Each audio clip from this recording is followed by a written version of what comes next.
You ask Tiger to solve. This deals with linear equations with one unknown. The final result is x equals -4/3. Let's solve it step by step. Isolate the x. Multiply both sides by inverse fraction 2/-1.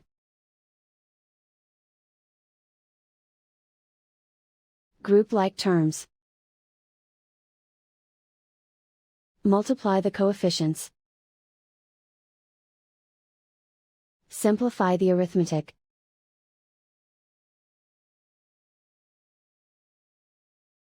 Multiply the fractions. Simplify the arithmetic. And so the final result is x equals -4/3.